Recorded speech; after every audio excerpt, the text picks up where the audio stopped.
everybody, and welcome to another live episode of the Rocky Mountain Cigar Show. We have Abe, the big man to Babna, and himself, Honest Abe, for our annual Christmas show.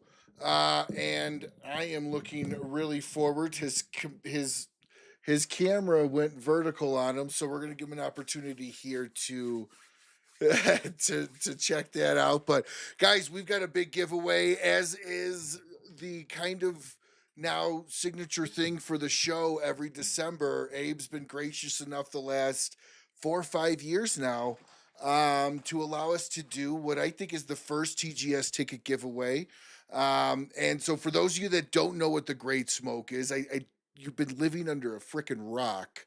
All you got to do is go to thegreatsmoke.com and all the ticket information is there. I think only currently right now, I think all the VIPs were gone within the first 2 hours or so. So the ticket tonight, everybody, will be for a live or a virtual ticket. It will not be for VIP.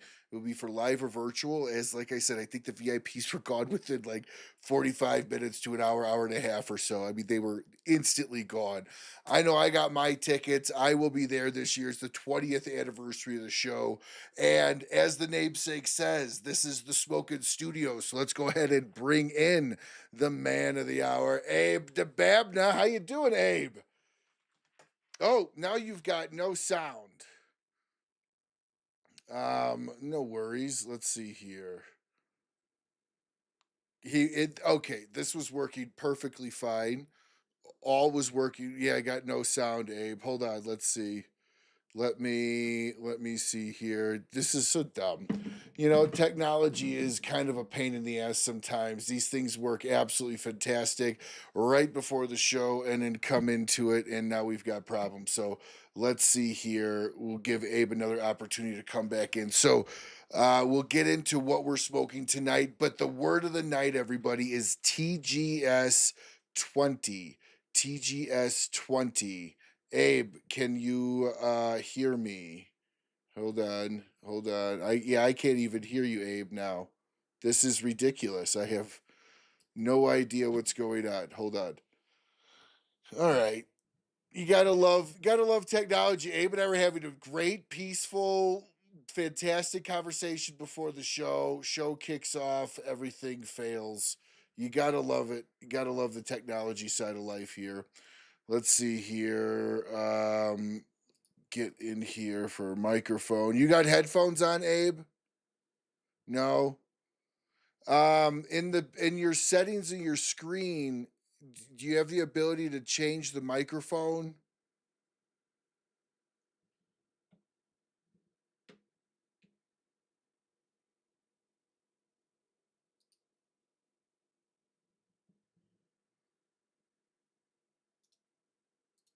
Gary, that is the chat generator doing a simulated chat to make sure that everything is hitting it. Yes, TGS is going to be lit, Gary. And thank you so much, Care, for watching tonight. This is absolutely asinine. Okay, so now you got full screen again.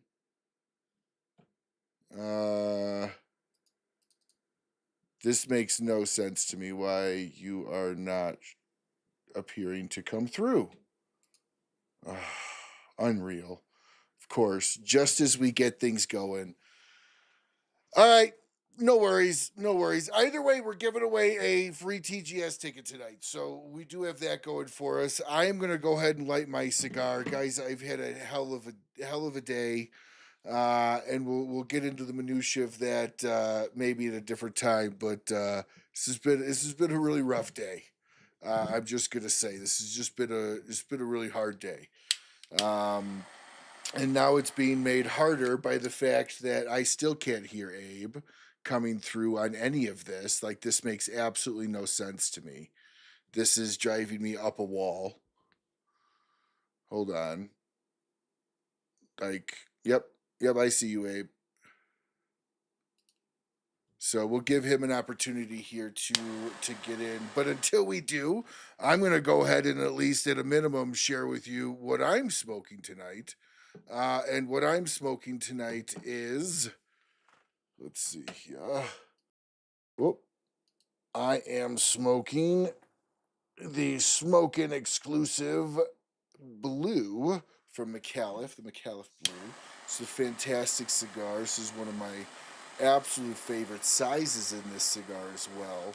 I mean, the draw on it is absolutely fantastic, and I'm washing it down with Hidden Barn, of course.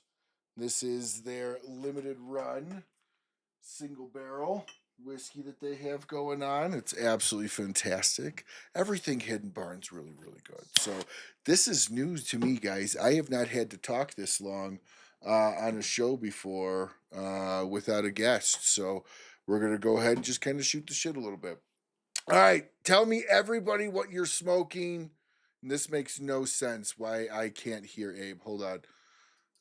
Let me reload my page. Yeah, this is ridiculous.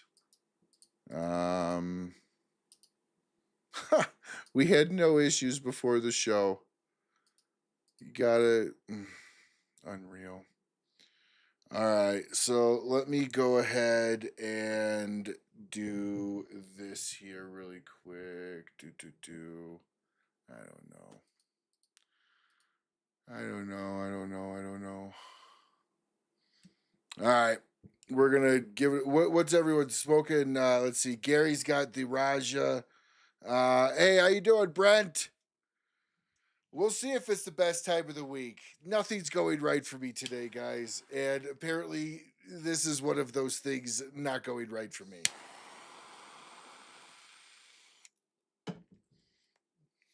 Hang on. See, I don't get it because I see Abe. He's got all of his. All right, there we go. Abe, got you. Abe.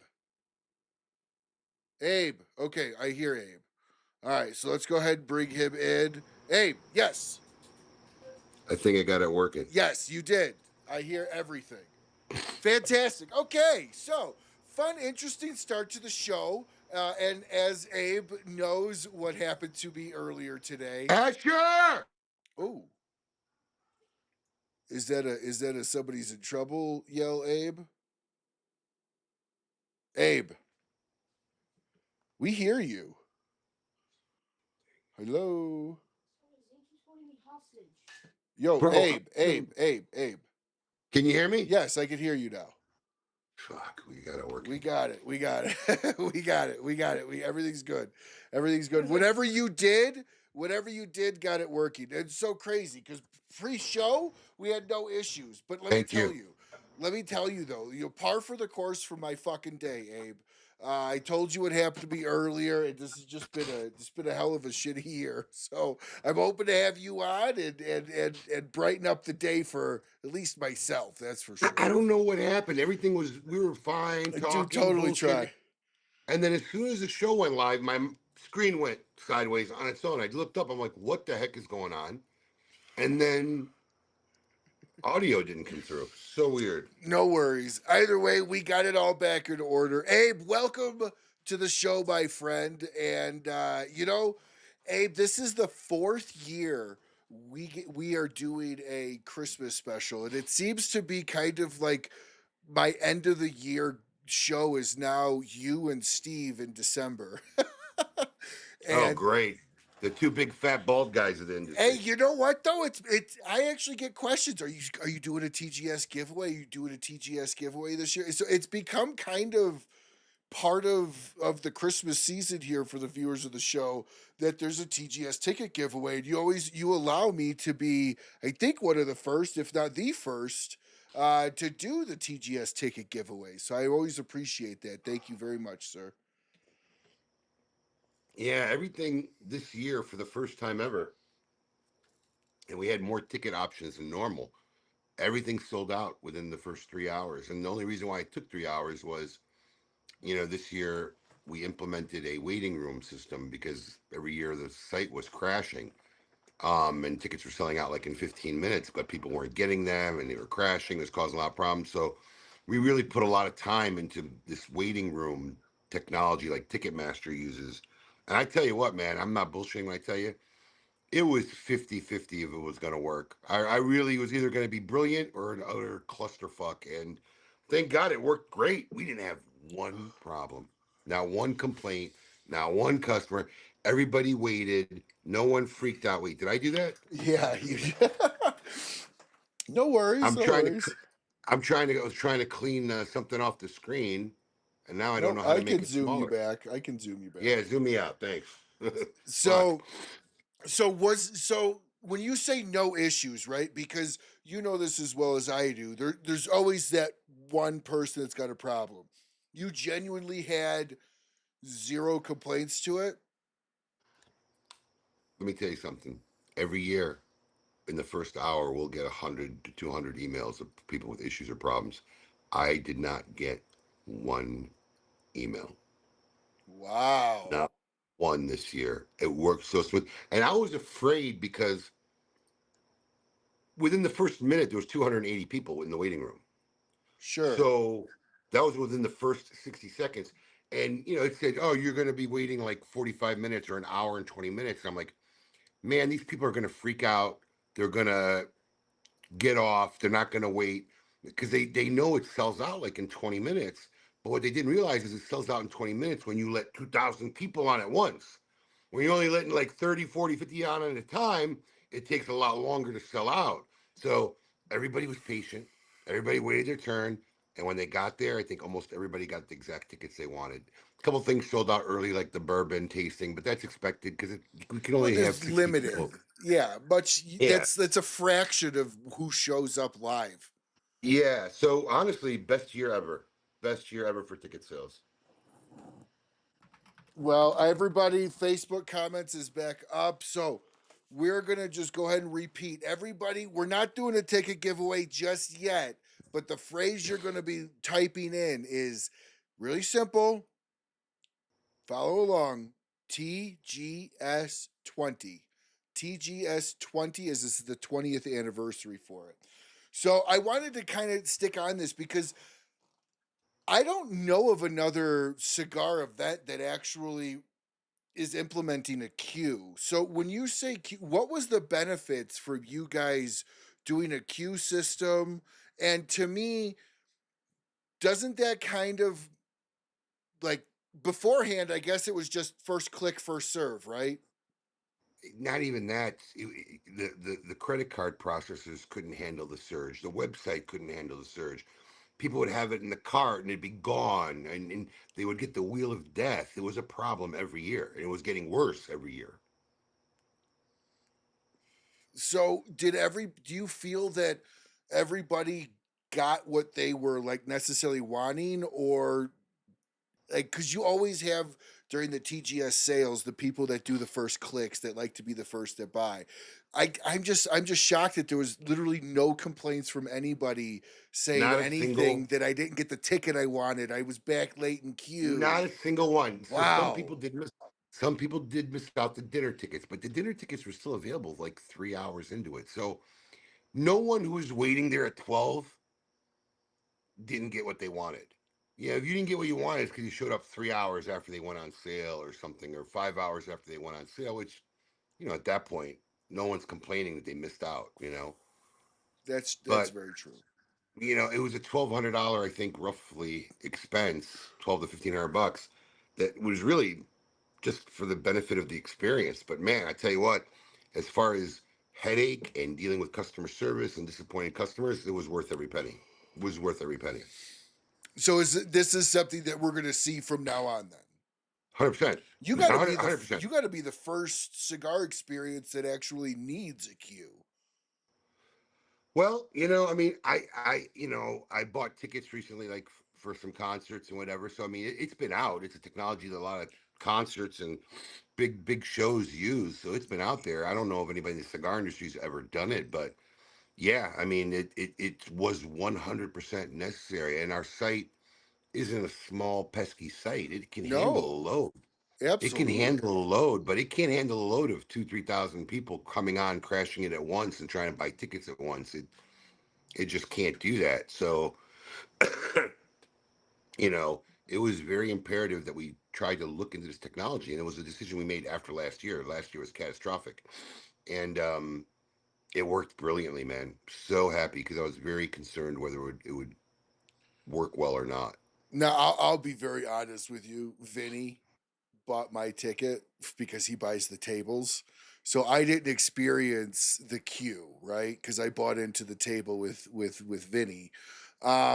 Now Gary makes a point here. Do you think you're like, are you fielding calls from other cigar events asking you about this? Gary's thinking that Barn Smoker will probably copy you on this.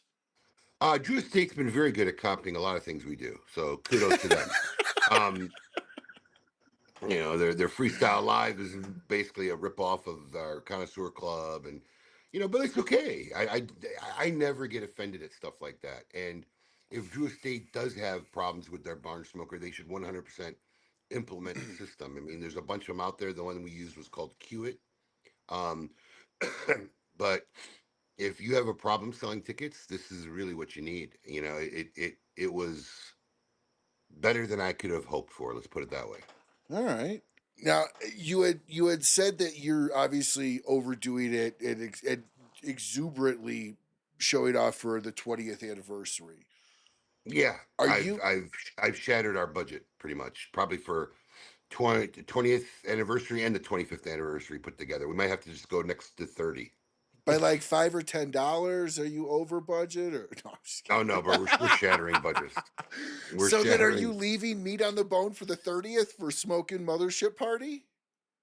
Well, that's the whole. I'm not even thinking about that right now. I'm not really thinking about that. That doesn't require as big as a production as the Great Smoke. The 30th anniversary party, honestly, I mean, we've given away cars, we've done stuff. I don't know if I really need to give away something. I think if I work, I have a little idea of what I want to do with a certain manufacturer, and I think if we make something really, really special, it'll be exciting enough. So the 30th anniversary will be more just about partying and everybody getting together and herfing at the mothership than a big production like this. This is like nuts. Well, Gary's asking if you got the elephant permit. I'm gonna tell you something. That was it's still not finalized, and it's Hold, turned out to be this is real. it's oh yeah, and it's turned out to be way way way harder than I expected. It really really is. I think I think I'm I think I'm gonna pull it off, but I might have to empty one of my one of my kids' college funds. I mean, it's way more harder than I thought. I mean, there's circuses all over. They have circus at the fairgrounds. How hard it could be to pay somebody to bring an elephant for 3 hours, man? But it is not easy. I didn't even know that that was necessarily a thing. As far as I being able talked to about it. rent an I elephant talked about. anymore. You talked about that on KMA. I must I've been have talking missed about it that. since last year. Getting an elephant. I guess I just didn't believe that you were actually going to go for an elephant. So that's Mm, incredible. Are we doing like elephant rides? Is that going to be part of it? Doubt it. I think it's just going to be out front. You get a photo op. You get a photo op with it, probably. But Gonna teach it to hold a cigar. That would be pretty I'm cool. I'm just trying to get one to show up there, man. At this point, it's really proven to be more harder than I expected. Now, is it hard because it's hard to get somebody to bring it for 3 hours? There's I not got that to many people. imagine that's an There's not that expense many people that'll do it. for that In short of a fact, time. just period. There's Oh, there's a couple farms out here that have elephants. They don't. One on their website says they do it. We've called 100 times. No one's called us back. 100 times we've called. I don't. It's not easy. And the one place that's actually communicating with us, returning our calls, believe it or not, I think it's up where somewhere in Mass. It's up in Mass somewhere. oh, So this elephant's gonna come trans-state if we get it in. you're gonna drop it in like Operation. What was that Operation Dumbo or whatever? The drop it in on a parachute right over the fairground. Sometimes you got to do what you got to do, and we don't have a 20th anniversary every year, so we're not holding back on anything. Well, looks like Kevin's saying you could get Gus from the Shriners, the camel. Future event, future event. So Abe, how has this year been shaped up for you guys? You got to at this point in time with SOS going on in the summertime, you've got to be the largest Saka retailer at this point with Summer of We are Saka. we are before this year. I think it probably some point in 2024, late 2023, we probably were undoubtedly the world's largest purveyor of Dunbarton products. You know, So how well has this year taken when you read that there's kind of a little bit of a slump, some people are retracting? How has this year been in the retail space for you guys? so honestly, I can't really complain. Our year is good, but we work hard. We don't sit back, and we've gotten more aggressive in first time customer acquisitions. Because that's really the name of the game for us is trying to you know love our customers. We've got tons and tons of loyal customers. I mean, I'll say we got the most loyal customers out of anybody. I mean, we get a care package almost every month from somebody somewhere. I mean, it's unheard of. But to grow the company, to keep doing cool stuff, and people don't understand that that's also part of the things. If you look at what we do 30 years now compared to what we do 30 years ago, that's part of the thing of growth. Is growth can fuel the cool things that you could pull off and the cool things that you could do. So the growth, all we have is growth right now is new customer acquisitions.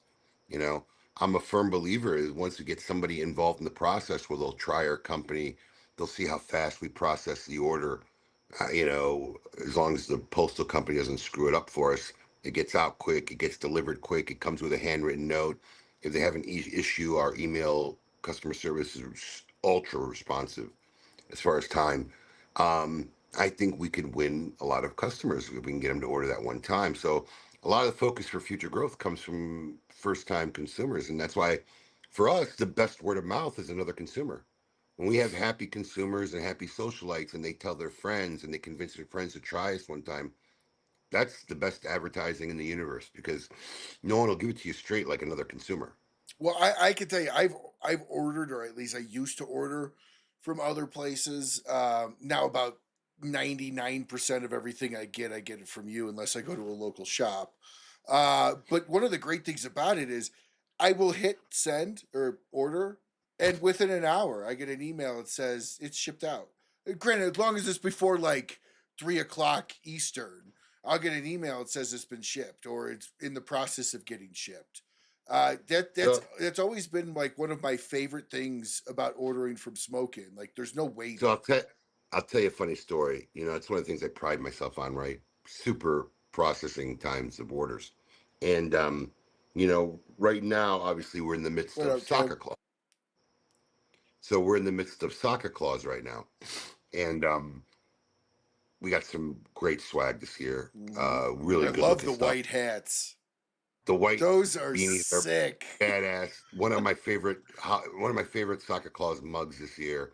And we made a cool ornament, a king squatch head ornament. And everything was supposed to be here a week before December, and there were some delays, there was some bad weather. So um, Soccer Claus started Monday, and the shipping label said that the ornaments will be here Tuesday. So we had to hold Monday's orders, and then they claimed they tried to deliver Tuesday, but they didn't. They delivered Wednesday. I can't tell you, we probably got about 50 emails saying, "Hey, I know I just ordered yesterday, or I know I just ordered today, but I haven't seen a tracking number. I mean, I know we're probably spoiled, but I just wanted to make sure that, maybe they all got thrown off It's because they too didn't get a good. tracking number within 12 hours. So, but it's a testament. It's a testament to the team. And look, no, I could implement every rule. I can implement every request of how I would like things done, how things should be done. But it's the team that makes it happen. They execute. They execute, and they do it on point. And I'm super super proud of our shipping team and what they put out, and what they do. They do a great job.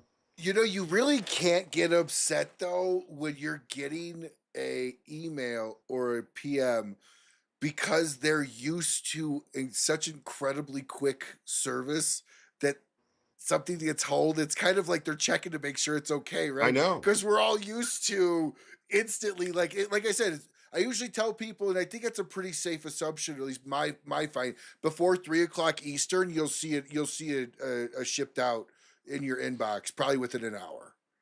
I mean, it's really a testament to them. It really, really is. And you should see the emails. Like a lot of them were like, didn't even really want to ask. Like, look, I know you guys, had the sale and the Black Friday and stuff. So I'm sure you're overwhelmed. I just want to make sure my order got in. I haven't seen a tracking number, but it's good. We don't mind. We like that. So obviously, at this point in time, you've tied a lot to Dunbarton. I think you've made Dunbarton a pillar I of I don't know if we've smoking. tied a lot Not to not it tied, or but like you're offering more than anybody else in that instance. That's what I'm saying. I would say Dunbarton's you're probably your biggest brand, period, that you sell, right? maybe second or third. Whoa, really? Yeah, maybe Even second with or third. Yeah. SOS? Maybe not third, but could be second. Could be Uh, second still. Now I'm actually Well, blown hold away on. about I take that. it back. I take it back. I take it back. So it just depends how you want to look at it. If you Not want to look at it in general. I'm dollar, talking about individual brands. I know. If you want to talk about dollar volume or do you want to talk about sticks, there's a difference. There's a difference. Okay. Well, Dollar wise, it may not be where we spend the most of our money. Stick wise, probably sell the most sticks. okay. Okay. Now, are you, have you, I know you make, one of the great things about the way Abe does the Summer of Sake is you make your own swag. And that's Yeah, we do. always, that's been something that I've always enjoyed because then you can tell everybody to piss off. You give what you want and how you want. Is it, has that ever caused any issues with other brands that Dunbarton does anything for, or does Steve just kind of say, "Well, you can go and make your own too, as long as I approve it"? And he did. There's people doing it already. I mean, look, we were the first to do kind of like this tiered level promotion, like we do summer sake, and Yeah. I think that's been copied by two other retailers now. There's some retailers making their own swag. Some made their own whiskey glasses. There's another retailer now who's basically taking Dunbarton mugs and just recoloring them, not really making them original other than shade or color. But look, it's okay as long as we keep leading the pack and being the innovative ones. Look, not every idea I have is an original idea. What I like to do is take something and make it better.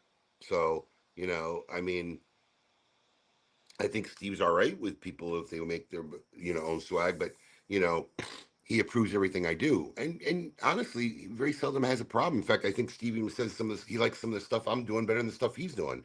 But we both understand the look and the quality and the feel and what would be exciting and not exciting. And sometimes he misses a mark, sometimes I miss a mark. But I think we resonate on the same level. I think that's why our promotions work so well because it's not that hard to convince him of a great promotion, and he sees the beauty in it.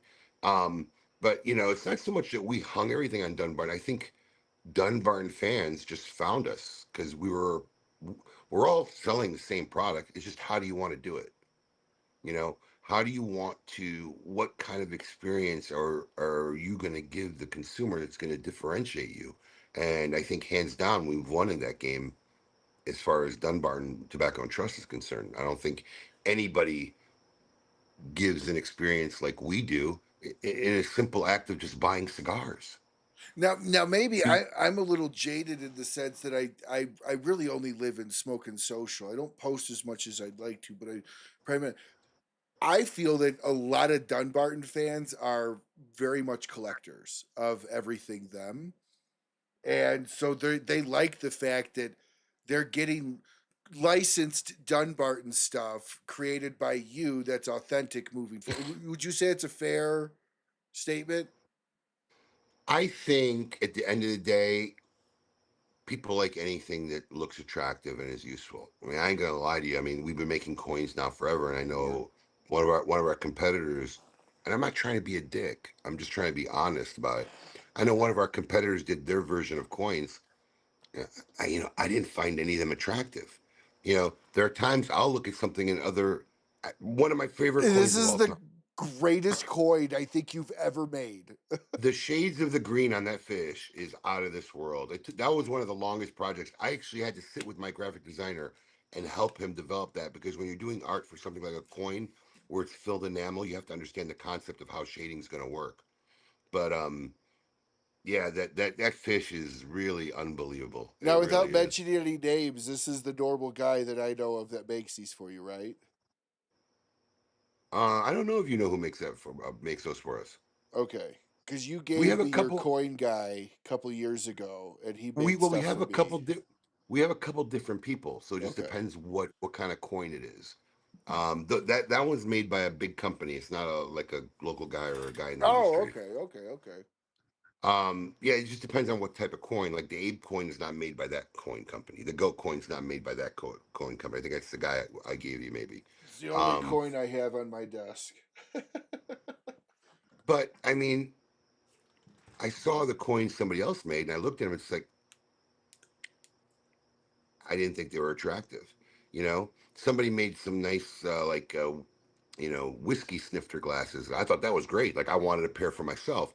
I think that's the kind of thing is, you know, and that's kind of how I look at it, because I think I have a good pulse of the consumer psychology. So if I look at it and say, man, this is badass. I want this. This is something I would go after. I think that's how I come about thinking whether something's good or not. Because I even looked at stuff I've made. I'll tell you what, the first summer soccer mugs, the orange and the purple and I can't even remember the other color, but sometimes you look at something after the fact and you're like, yeah, that wasn't so great.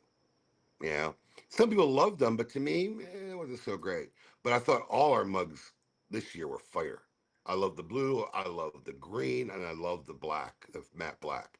So, you know, Well, that white beanie is. I mean, that's a one off for sure. Like that was awesome. I love the way that one looked. yeah. So, I mean, I think that's how you do it. You're not going to hit it out of the ballpark every time, but I think if you look at something, you say, God, that's badass. I really want that. And it's not just me. I got like 5 or 6 guys in the room. We all look, oh, that's great. That's great. And that's how we kind of go by. And then, a lot of times, even after we think something's great, we'll tweak it 3, 4, 5 times. I mean, obviously the cat's out of the bag, right? Because in the weekly drawings for Soccer Claws, I made so many prototypes over the last year.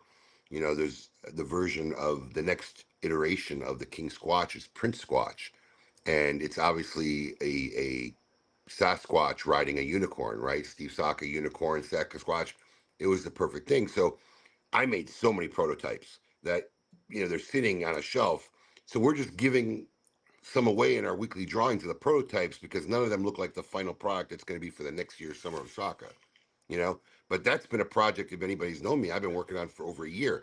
That that what we called it Prince Squatch now to differentiate. But so Prince Squatch was originally supposed to be for Summer of Saka this year, but couldn't finalize it in time. Wasn't happy with the look. Kept changing it like 100 times. So I became very Saka-esque in some of these projects. Well, a question that I see kind of floating around, including tonight in the show here from Gary, is when do we get to see Sakadal 2.0 with actual ears this time? Oh, the doll, yeah. That was like I said. Sometimes you don't hit. That was a You made it fun though situation. by burning them. That was a situation of a guy I was working with dropped the ball and disappeared in the middle of the project, and we were scrambling to get something done in time that was already started, and it just ended up being ugly. As soon as it showed up, I looked at one of these and said, "Fuck me." There's no way. I mean, I knew right away. I called Steve up and said, "I got a small problem." I said, "The dolls just came in, and here's what they look like." Because I knew he wouldn't want them to be given out. I knew that when I made the call. So Well, I can tell you because I know that Steve said he kept one. because he was actually on my show. I actually asked him for one, and I asked him for one after the show. I was like, "Can you please just?" I'm like, "It won't leave my office." I swear, he just laughs at me and goes, "No, no, absolutely not."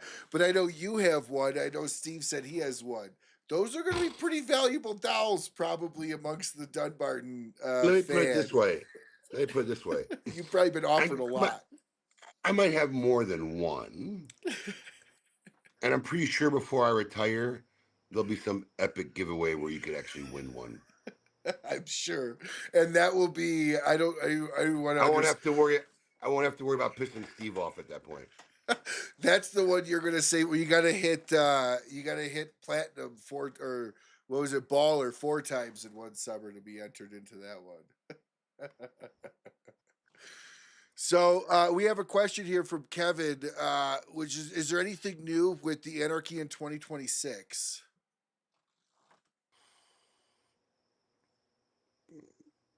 Maybe. I mean, there's a lot that we're working on. It's such a slow process. Pete's such a busy guy, and he doesn't have like this huge support team. Um, but there are things in the works, but I don't even want to talk about them because nothing is ultimately finalized with dates and what's going to happen. But it is a constant evolution of a process of things. And I think if something comes to fruition, I think a lot of Anarchy fans are going to be very, very excited. But nothing solid I could talk about at this point. So Gary brings up something. He says those are worse than Elf on a Shelf. What about Saka on a Shelf? Yeah, I think my days of making soccer dolls are done. Yeah, I'm not sure. Very, very unsuccessful. Well, hey, again, you made it a fun experience for us, though, by at least doing that bird, and that's part of it too, right? Because even in Which the was screw ups, you've got to make it fun. You got to have fun with it. which was totally my idea. I told him, I said, listen, I'll send you all these dolls, but you know, we got to do something with them. We're going to burn them on live thing. And he was like, right away, yeah, yeah, I like the idea. He was good with it. So, you know, got to get a little play for something instead of just throwing them in the garbage. Would you say that was probably the biggest blunder in SOS history for you out of the what 4 years you've been doing it now? 5 years you've been doing it? That wasn't even SOS. That was go fuck yourself, Lancero. Oh, GFY Lancero. oh my gosh, that's right. Because you posted the image of a question mark with a little dollar. I bought 2 boxes of that. I wanted that. No, but It I got re- totally forgot it was it got re- GFY. it got replaced with the pin. Yes, I completely forgot it was GFY. Yeah, the Yeah. pin is the Saka pin. You guys can see them Mhm. up there. I got 2 boxes of them. And those sold like hotcakes too. I think better than what Steve was even expecting. We went through more Lanceros probably in that 1 week than we probably will go through in 5 years. And those are done officially, correct? Like he's not bringing those back. That would be for your Sokka episode. I couldn't tell you sometimes what Steve's working on. I don't So think Steve knows what he's working on half the time. Got so much fires in the plate. so moving into some additional TGS questions. What has been one of the hardest outside of the elephant? What has been something this year that has been incredibly trying over previous years? Because you got Everything. venue. Everything. Because we're trying to make it special. So even the packaging, wait till you see the packaging for the stuff. It's all our cost went exponentially up what's going in the packaging. It's not going to be a rubber silicone ashtray this year. It's not going to be a cheap cutter this It year. looks You got a beautiful. metal. It's like pewter. Yeah. It's very high end stuff, relatively in this box in this packaging. That was trial. Tariffs killed me, so we got crushed on everything coming from overseas this year, brutally. Um, I got crushed on the Hanukkah box. The tariffs on the Hanukkah box almost cost me as much as the box. So that's been a big problem. Entertainment, because obviously it's your 30th anniversary, and that's always kind of a a hard thing. So I have this vision of what I want the final act to be. How close I can get it to that final vision, who knows?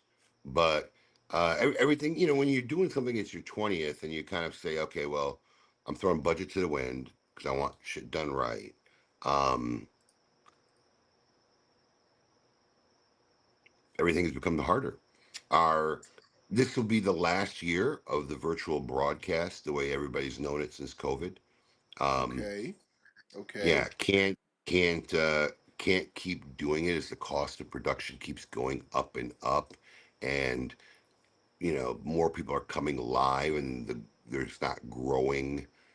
Virtual people aren't growing to equal the mass expense of doing a production. So I think we'll still have a virtual component where we'll make the boxes, and now they don't have to cover such an exorbitant production fee. Probably virtual packages will go for a little bit less than live tickets because live tickets factor in the food and all the stuff that we offer. Okay.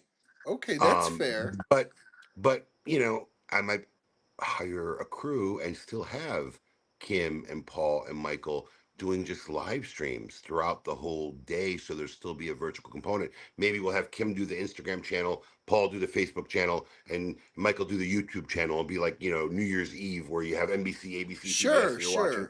sure. But we haven't figured it all out yet. I mean, it'll continue, just not in the fashion that we've been doing it for the last now 6 years, 5 years, 5 years. So then obviously with that production going away potentially, would the onstage interviews stay still for the live people? Or is that Absolutely. primarily for the virtual? No, it's for both. So it would absolutely would stay. You just wouldn't be telecasting that specific those interviews. Why not? Someone could put a phone up, live stream it. I mean, it just won't be in the format that people have become accustomed to watching.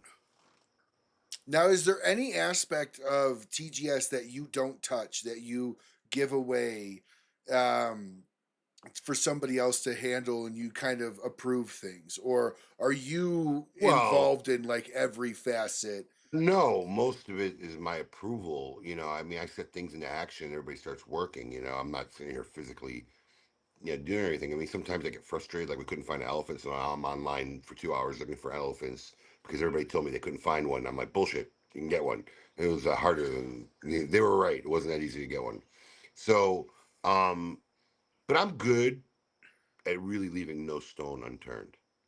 You could, I got people that'll dig 10 inches. I'll dig 12, to try to get something I want. So, um, but it's a team effort. But there's no aspect of it that I'm not involved in. I improve graphics. I improve this. I improve this. Yeah, I'm involved in every aspect, top to bottom. Now, do you bring in specific people for TGS, like teams of people specializing in this, or is this all in house? No, it's me and a team of 4 people who do the whole thing. 3 people even. That's even makes it more impressive that you're not hiring like a quote unquote like a wedding planner type person to Fuck kind of no. I mean, help with this. I did starting in the digital experience. I did hire an event planner, but her duties are kind of really limited to. She helps us with all the hotel group rates and the contracts with the hotels. She's a excuse me, I'm sorry about that. She's our connect to the stage people, the people who do all the decor for the stage and whatever. So she's our liaison, handles all the decor for the Great Smoke, all the table settings you see. That's all her. The ceiling treatments. That's her work and design. So and she helps with finding entertainment. That's basically the scope of her work. Okay, so the predominant. So again, that says a lot, right? I mean, at some point in time, I think when you retire, I don't know how long you're. I assume you're going to be continuing TGS's all the way through retirement for you. So 30, even maybe another 15 more years of this, because we're not going to let you retire. I'm just telling you, like that's going to be like a fight. Like I don't know if the community is going to let that happen anytime soon, Abe. So And But it's not in the near future, so don't worry about it. but do you ever like it from the standpoint of going, I could see why people do this for a job, or is it always, to me that just seems hyper stressful, especially since it's a team of four, and let's be honest, the team of four kind of had to learn. They didn't necessarily Well, have the experience coming in, right? it's listen, it's hyper stressful a long time ago. Now, with age comes wisdom, and you're more chill about stuff, and you've come to learn that whatever happens, you can overcome it. So it's not the end of the world. And I got to hand it to you. Marissa, who is basically, even to She's say an amazing. executive. Yeah, to call her an executive assistant doesn't do it justice. I don't know what the right role or title is for her, but I mean, basically, work wife is my probably title. But you know, she has really come to fruition. She's been doing this a long time. So Marissa really is the.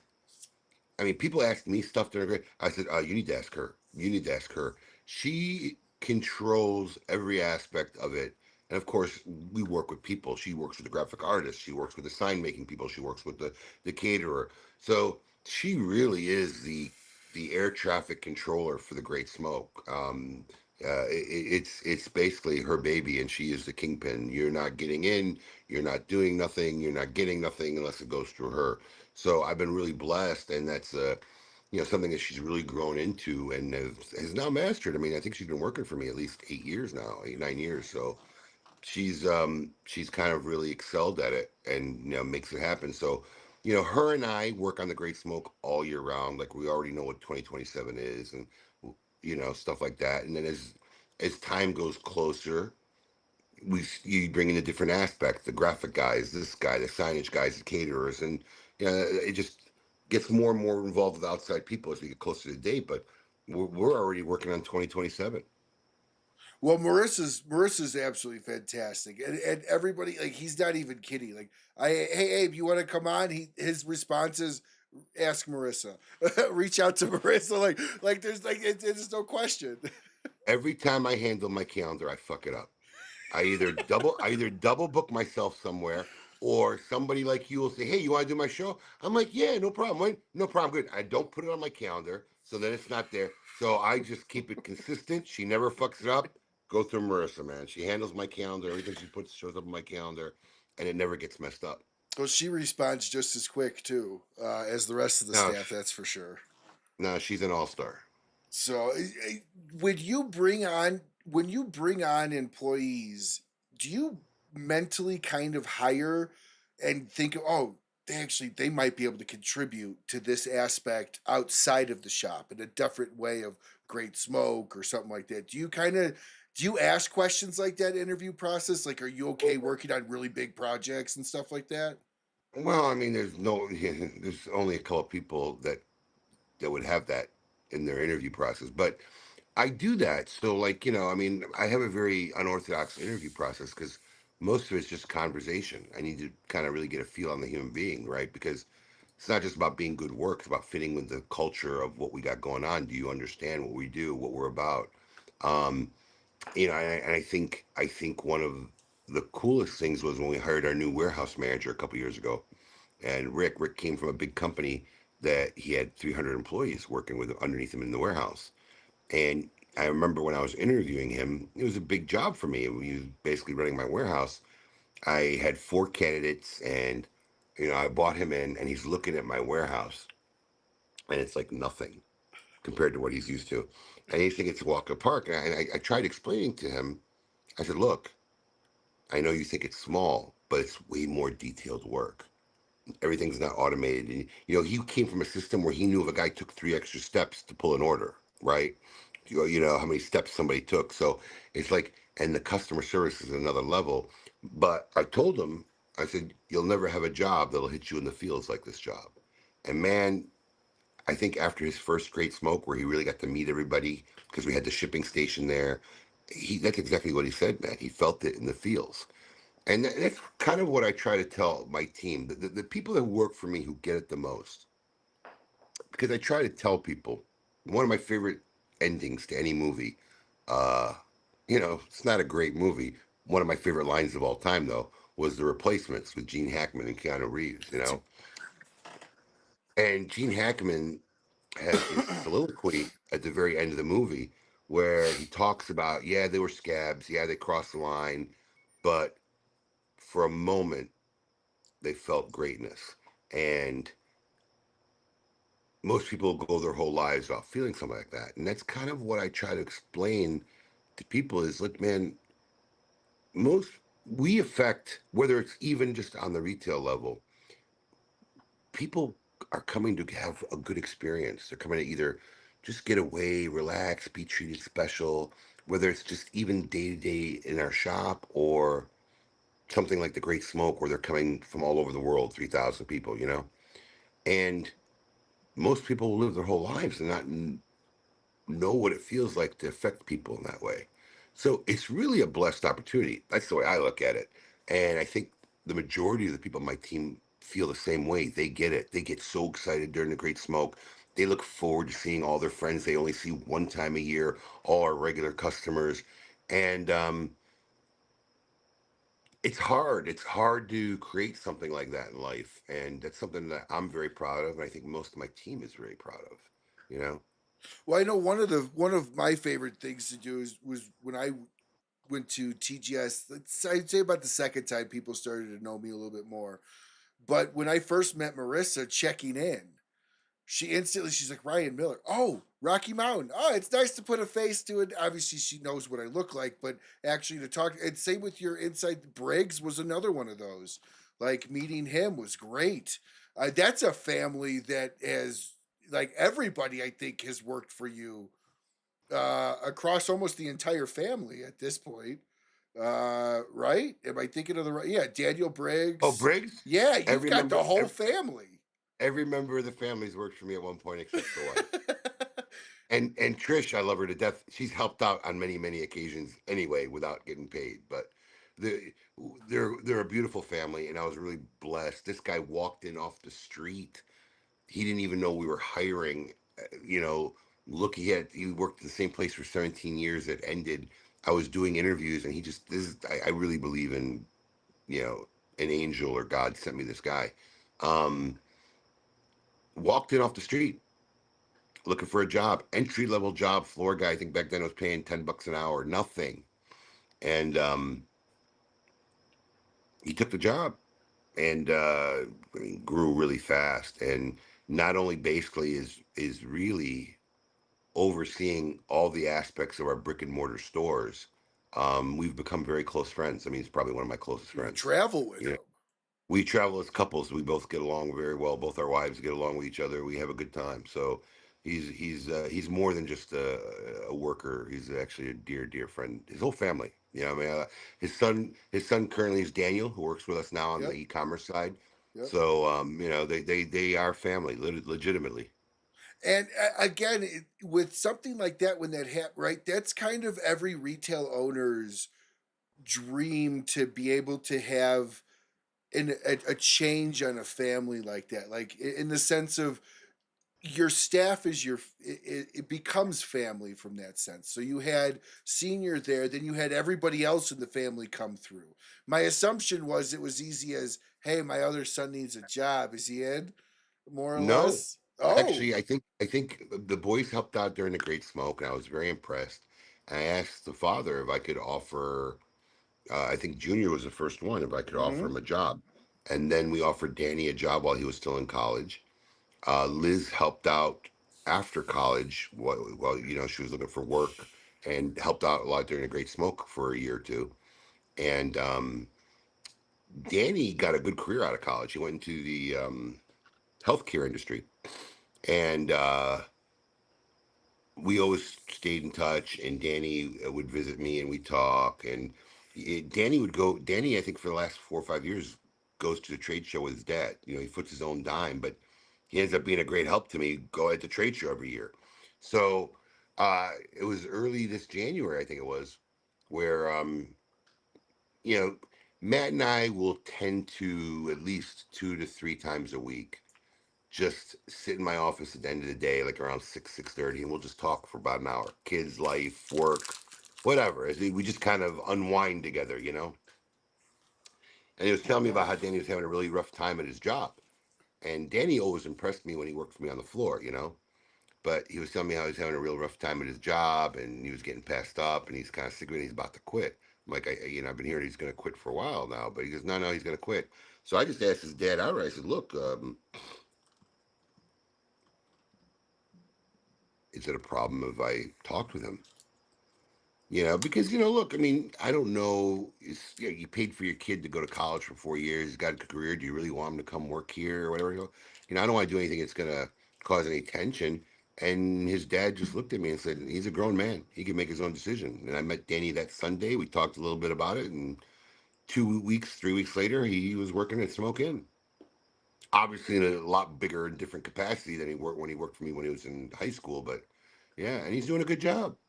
He's got that little I don't know what he is, Gen Z or millennial. I don't know what he is, but he's got that little youth. Sometimes I got to work through, but he's very dedicated and he's doing a real good job. well, Abe, real quick, tonight we're international. We've got Melbourne, Australia watching tonight. Thomas Crenshaw. Thanks for Hey, checking us out, Tom. Appreciate it. we Do had you a we ship to had Melbourne? we shipped to Australia. One of the hardest. Really? Yeah, one of the hardest places to ship to. We ship.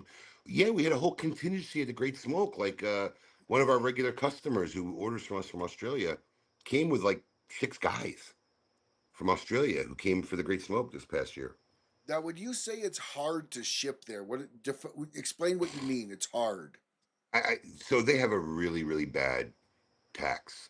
So most of our packages get through no problem, but it depends where you are in Australia. Sometimes it's a little bit harder, but um, they're brutal. If you pay duties on what you ship to Australia, it's like 3 times the value of the cigars. It's ridiculous.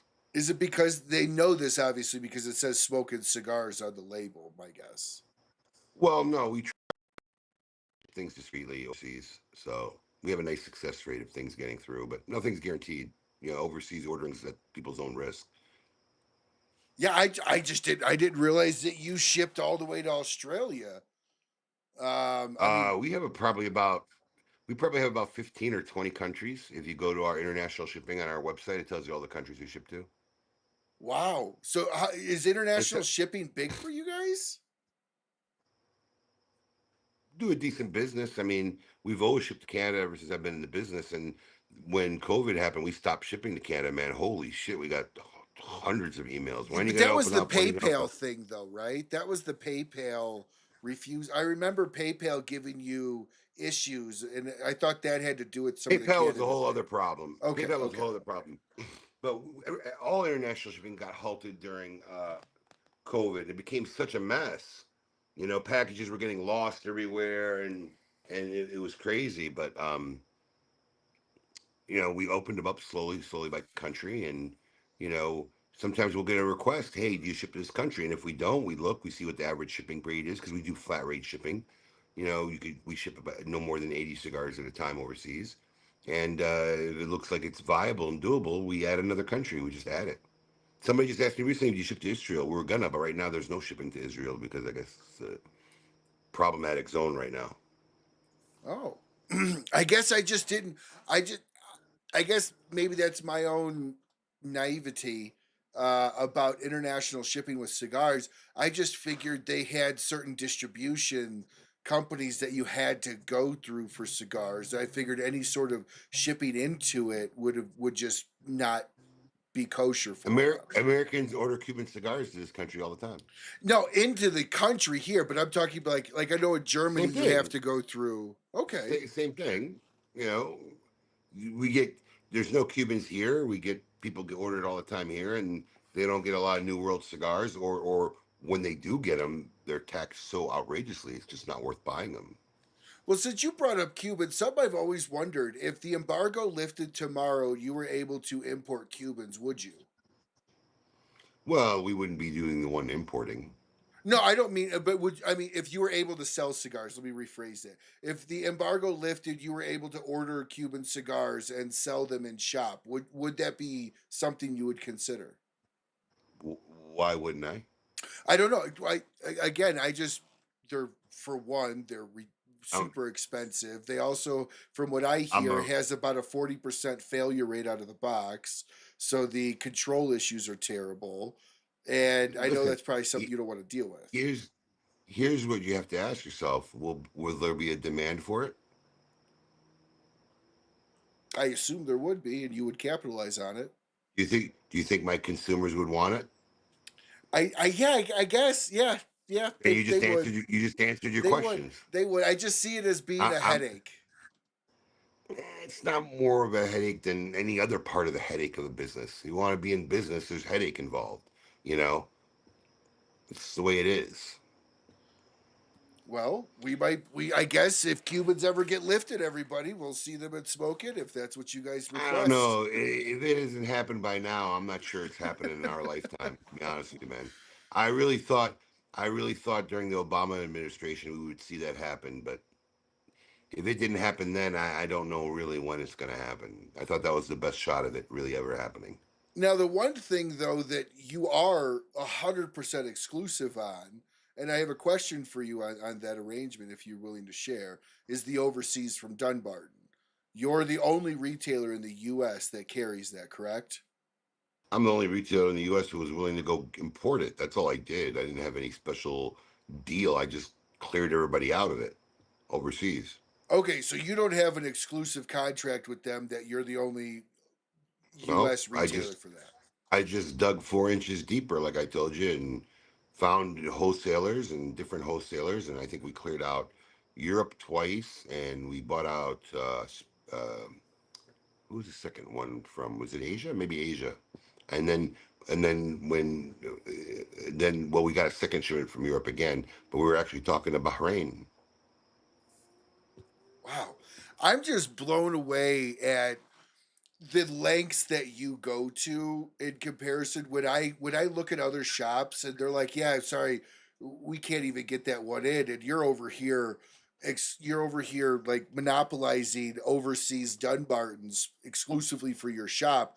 I kind of feel like shops are lazy in that sense, or maybe just don't take the pride or the care for their consumers the way that it seems that Smokin does. But it doesn't seem like you're willing to go anywhere for anything that anybody's willing to pay you for.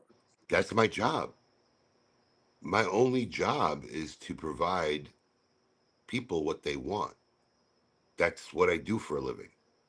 It doesn't always have to be cigars. It could be a humidor. It could be but my job is to provide people what they want. If you want to be good at your job, you got to go to what lengths you can to get people what they want. It's a really simple equation. It's not rocket science. It's just how hard you want to work at it. Yeah, You but know? again, I thought you had an exclusive kind of retailer for the US, but no other retailer's willing to do that is my point. They're not willing No, to those take those that step. cigars, those cigars never even made it to Dunbarton. They went straight from Steve Saka. Now, none of them ever hit his warehouse. They go straight Yes, he from did say that. they go they go straight from Hoy to Nicaragua to whatever distributor, whether it's in Europe, whether it's in Asia, whether it's in Bahrain, and you want them. You better call them, work it out, figure out how to import them, figure out how to clear duties, how to get them here, and you'll have them. Well, we thank you for taking that type of work and being willing to do that, cuz again, you make it sound easy, yet no other retailer is willing to go for that extra length for that. Now it's Um you know it's not like easy, but it can be done. I mean, nothing worth it is easy, but it's not rocket science. I mean, I mean, I knew consumers would want them. I wanted it. I mean, like, once again, I used myself as a barometer. I wanted some. I mean, it's literally how it worked. I want some, and if I figure if I want some, other Dunbarton fans want some. So let's bring some in. well, And yeah, I think my first batch was like 60 boxes because I wasn't really sure how it was going to go, and those sold out like in 20 minutes. Then the other batches were like 200 and 300 boxes at a time. Well, it was impressive that all of a sudden you were like, "Oh yeah, I bought out all of the world for these overseas, and they're coming here. So if you want them, get them." That's what happened. We just started clearing them out. and then we had to go to different distributors because we cleared out Europe, and then Europe got a second batch, and they told me, they said, look, we're getting 200, and I just kind of said, I said, hey, are you willing to sell me the 200? I didn't think they'd say yeah. I just cleared them out of everything they had, and I'm asking them for everything they're getting in. They sold me all 200. Well, I guess money in hand is better than a gamble of when it's going to sell, right? Yeah. Now, So there is another cigar that I wanted to talk to you about. It was one that you were super kind to share with me when I went and saw you at TGS this year. Um, it had some Parmesan spilled on it a little bit, but it didn't change the flavor profile at all, and it was actually really, really good. But I'm hoping you're willing to kind of talk to us about this little beauty right here. yeah, not really. No, I mean, there's nothing to really talk about right now. That we were supposed to have them by now. Boxes have been made, cigars were made, and look. So that's a project I've been working on with La Casa Grande, one of your sponsors of your show, Paulie, and you know, this is an aspect of the business Paulie has no experience with. What we call finishing. Right? He's got no finishing experience. All the cigars he makes there are sold in bundles, cellophane bundles. So the banding, the boxing, the vistas, it's a process he's unfamiliar with. So we had the boxes, we had the cigars, the bands are all done, the vistas are all done, beautiful looking packaging, very excited, and the cigars didn't fit the box. box was too big or too small. He made the cigars too big. Is this something that So we're going to see that in 2026? yeah, yeah, Yeah. it's a We're 2026 project. If everything went great, when was the anticipated release for this? It's supposed to be fall, That's September, what I October. thought. That's what I thought you were saying. Yeah. So it's a back burner project. We got a lot of projects. Really, we just dropped the LaFleur project, the exclusive oral for our shop. I I saw still have that. the El Titan de Bronze that we're gonna put out the 30th anniversary that was meant for overseas, that we have them in our warehouse. Um, we got, and I'm working on a brand new project. I'm telling you, this is with a manufacturer we've never done a project with before. This is gonna be the most funnest, exciting one of the bunch.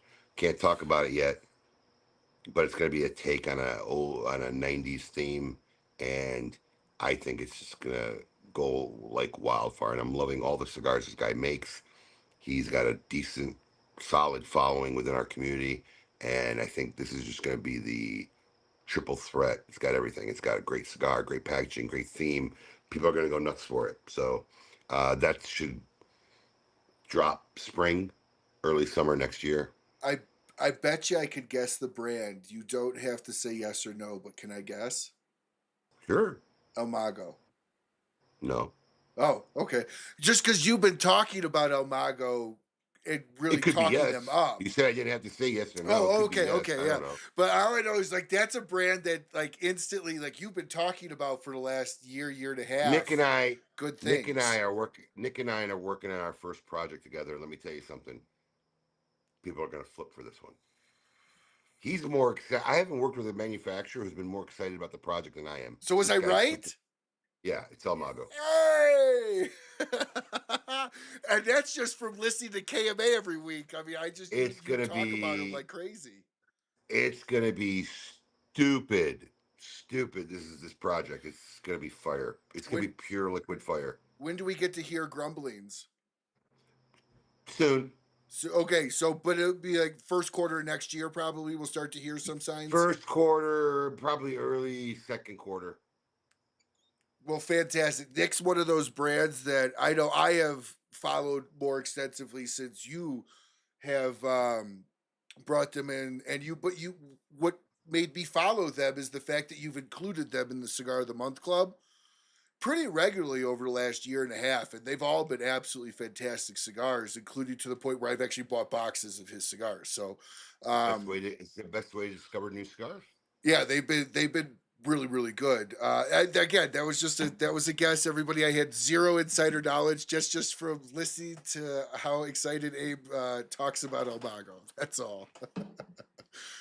So when it comes to exclusives, you at this point in time, probably over any other shop, have to have the highest total. And this year had to have been probably your biggest release of exclusives, right? In the sense that you had the LBD, Little Big Delicious, you had the black release this year, but then you did the pink and the blue dual pack again this year. That went over very well, correct? I assumed all of those went over great. I've lost track. I ain't gonna lie. I mean, I've you've lost got to track. have more exclusive this year than you had We had previous we had years. Ro- we had Royal Guard. Um, you know, Emerald Fish. I still consider one of ours. Um, we just got a lot of stuff in the fire. And I got a really nice project with Steve. We got two big projects really with Steve. One's a series. So we have we've never replaced our store exclusive Red Meat Lovers. See, I thought And Emerald Fish did that. no, I want Emerald Fish to be mine, and it really should be mine. I mean, basically, I made the fish. It's gorgeous, and I think maybe he'll let me have it long run. But there won't be any Emerald Fish next year unless he pushes back our house brand again, which is Kildathon. And if Kildathon comes out and works out, I mean, we've been working on this cigar now for what, 4 years, 5 years, and he's already changed the blend twice. I mean, he's being uber. I mean, I told him I really wanted something special, but he's being. I got some samples in my humidor in my office from probably 2 years ago, and I liked them. I thought they were good, but he's really working on this. So if Kildathon drops this year, then there won't be no Emerald Fish this year. But I'm hoping he'll bring it back to me. But I'm really excited about is our EX series. We're going to be bringing back not all at once. But we're going to have a series called the Experimental Series, which is going to be all our EX series that we ever released at the Great Smoke, um, in a regular production format for our stores. So I'm very excited for that. Is that going to be in like a? Are you going to include like a sampler for that, or is that going to be in? When you say, are you talking about inside the rare and aged room? No, no, no. It's going to be in all our stores online. It's going to be a regular production Dunbarton brand for us series. Okay, because I know they make one for the rare and exclusive, or the That was an offshoot of the 127 of the number 27. So he called it of the 127. It's called number 127. But that those could be the end of those, and then it's just going to come back as the EX 27 in its original format. Okay, okay. Now, one thing I've tried to find on the website is who are the exclusives this year? Or those not been announced yet? It's been announced forever. It's right on the site. I'm looking. I've looked on the website. I don't see it. Look Am I harder, Riley. blind? Am I freaking Yes, blind? you're absolutely I blind. think I'm absolutely blind. Of It's course I right am. below the fold. It's right Yep. below the fold. Yep. I'm beyond blind. Okay. Awesome. So there's the okay. So the exclusive releases by I saw the event. Oh, yep. I was thinking those were store events. I misread those. So we've got Carlito, the Tatuaje. Is the Tatuaje going to be an Anarchy spin? Oh, That's a Pete Johnson question. okay. And then obviously Steve's regular release that always sells out in 5 minutes. They're all three people are making something very, very special. Steve's offering this year will be in a box. It won't be a normal craft paper format. Carlito's working on something super special, and Pete is working on something super special. All related to the 20th anniversary theme. So they've all stepped up really huge this year. And I think this is going to be the greatest year of releases probably for the Great Smoke ever. Now, did you strategically pick these three, or did you just ask and these three said yes first? Well, has Steve does been it every every year, every year. Steve's been doing it every year since we started doing it. Carlito probably had the most sought after one ever in the history of mankind, and I love working with Pete. So Pete hasn't done it since the digital experience. So it's time to bring him back. Well, I'm looking very forward to TG. I missed it last year. It just happened to line up that I was able to jump in because I was traveling for work and the dates just lined up that I was able to jump in for a night. That was a lot of fun. So I'm looking very forward to here on the 20th. So everybody, as we get close to the ticket giveaway, if you have not typed in TGS20, go ahead and do so now. We're going to be drawing here in a little bit. Now, You know, I I don't wanted drink to coffee. I wanted to ask you, Abe, because I think this is the first time. Coffee. I think this is Sorry. the no, no, you're fine. I think this is the first time you're being asked this question because you were out for KMA this last week. But what is your take on BCA going away? Who? On BCA, Boutique Cigar Association. What is that? Fair enough. Well, there you go. So it's not really. It doesn't seem like it was a shocker for you. It was talked about on What? KMA. I was just What? curious. What? I don't know what they said, but what is it? Oh, but What is it? What is it? I mean, I know what it is, but what was it? oh, they Really? closed. They shut down shop. No, I They get it. My disbanded. point is that really, what was its purpose? What did they end up Oh, doing? What yeah. was the function of it? What did it do? You know, it's right Apparently up there not with the. much. It's right up there with the TAA, as far as I'm concerned. So no love loss on your end for that. And to be honest with you, I feel Listen, the to me, same it's way. not about a love loss. It's not about nothing personal. It's about functionality. You know, are we just having clubs to have clubs, or is there a purpose to it? Are you doing something with it? So, you know, I don't know, but I don't think they really did anything or made any waves or helped any of the boutique people out, or not that I ever heard of it. You know, I can't say I heard great things. I can't say I heard terrible things. I just didn't hear anything. You know, which is almost worse. So, I don't know. I hate to poo poo on shit, but you know, I, I mean, let's put it this way. I don't think the industry even skipped a beat or felt anything upon that announcement. No, I don't think you're wrong. And it's the reason why I wanted to ask you. You've been in this for so long. You've seen how many change of name iterations for PCA. You've seen how many of these trade organizations appear and disappear. I was just curious if in any way you were surprised at the No, disband. no, I'm more surprised it lasted that long. Fair enough. Fair enough. Um, so what are kind of some things that you're looking forward to most going into 2027 for you personally? Like, you've got kids going off to college, your daughter wanted your 2026, or 2026. 2026. You've got as far as families wise, you had a daughter that won in overtime tonight at a basketball game. Your son didn't Yes. have the greatest success tonight at the game, No, he but came. He came home. He came home looking devastated. He terrible. and then your Um, words to him was, "So and so had a great game." my daughter, she had a great. Yeah, I was yeah. talking. I was talking to my wife who was behind him. Um, I mean, look, I don't know.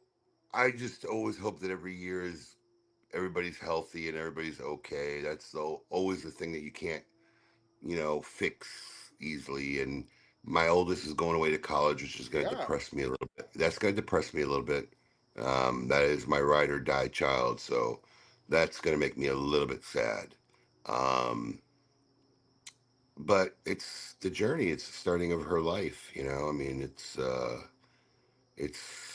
what happens. It's what I did to my parents, and she's going to start her path, and the best I could do is to prep her as much as I can. Um, but it's going to be a big year for us next year between TGS 2025, my company's 30th anniversary. 2026 is going to be a pretty full year for us. Now, for those of you that missed the interview that he, oh my gosh, you just like his name literally just completely. He's gonna kill me. Um, you just did an interview with him a couple weeks ago, like a really good one. Why can't I think of his? Oh my gosh, he's gonna Bacon. He's going to absolutely. Fred Fred Rui. Rui. Fred For those of Rui. you that didn't see the interview with Fred Rui, it was absolutely fantastic with Abe. Abe actually opened up quite a bit, and I have a Oh, question on that. my interview with Fred. Yeah, yeah, That yeah. was awesome. That was awesome. But I have a question on that. I always feel like I'm saying the same shit though. I don't know. Maybe it's hard to get perspective when you're being talked to, but I always feel like I'm talking about the same stuff. Well, you said something on that that I wanted to bring up to you here because you had made a point of saying that when I realized what my father was was upset about is I didn't talk to him about it. I just did it, and I kind of just up and left. Did I synopsize that right? Yeah. So when we did our 25th anniversary cigar, which was blended by Willie Herrera and made it at the El Titán Bronze Factory, which we still have some available. It was called the Raji. It was Herrera Esteli the Raji, named after my father.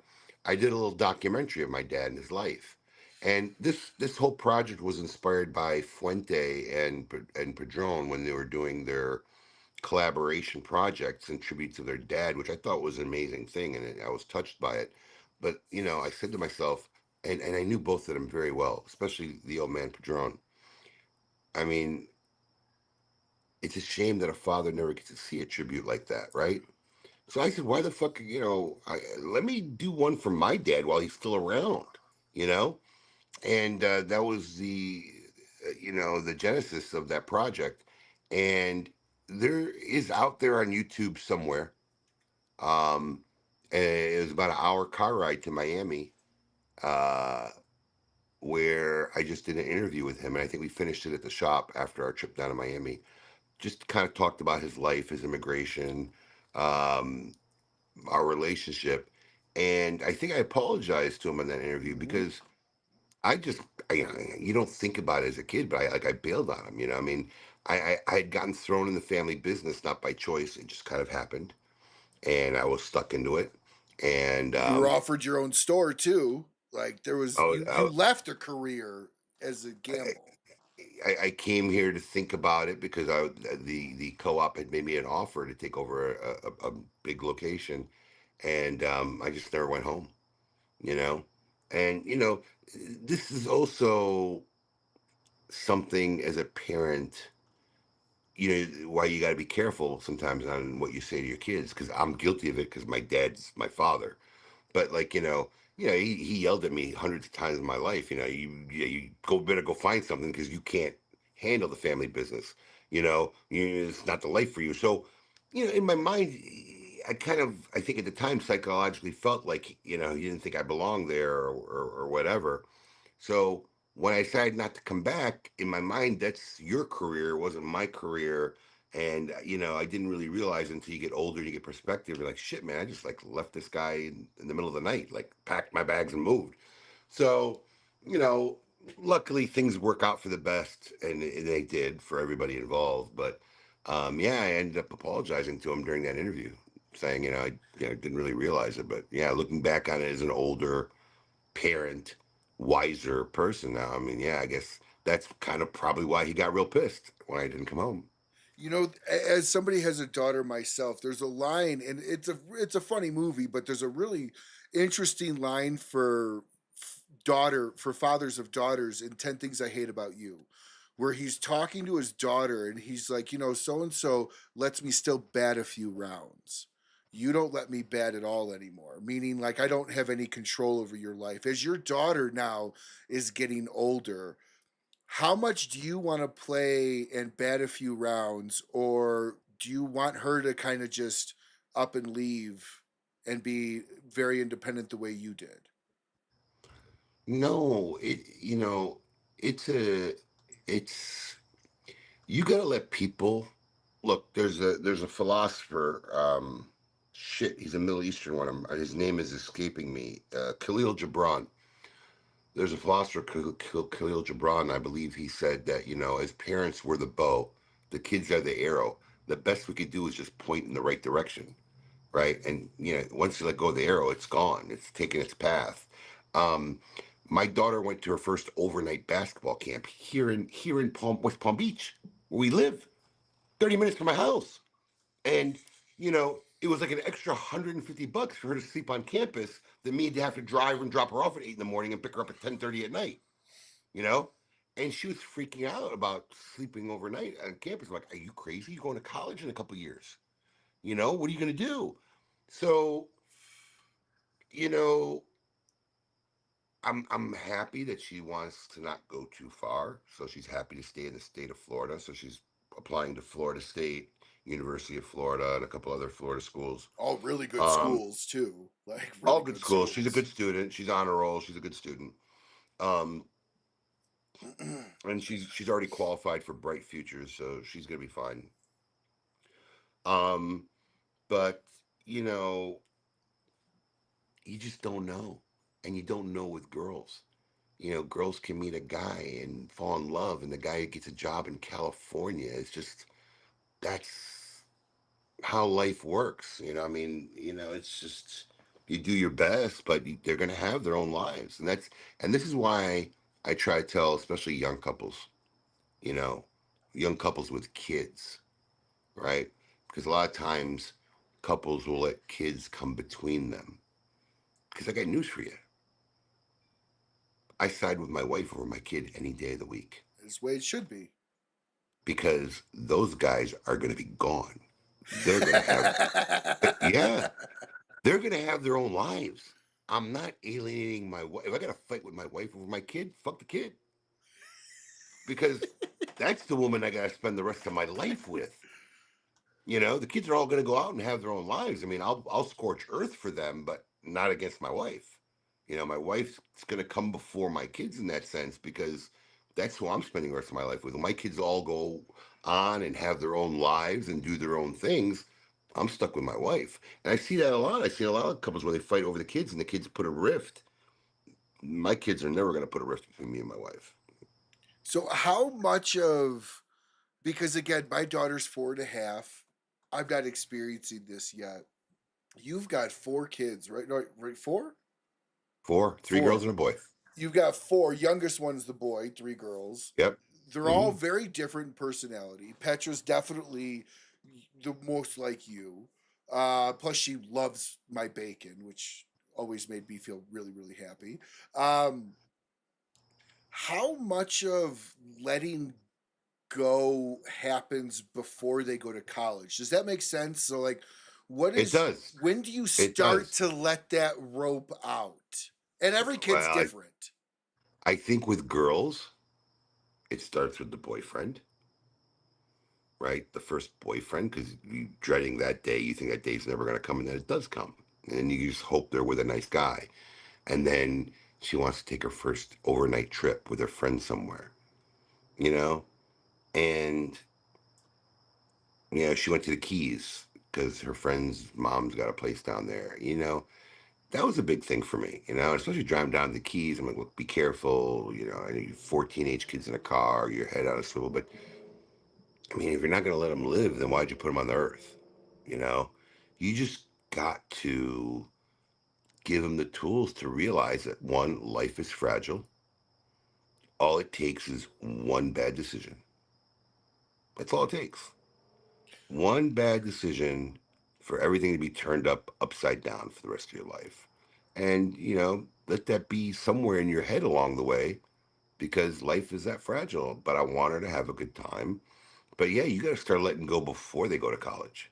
Otherwise, they're not going to be ready for college. You could let her have her sleepaways or getaways and do things. But I'm lucky because she's a real level-headed kid. Doesn't really cause me a lot of grief, really, and I don't worry about her too much. I worry about the two younger ones more than I worry about the two older ones.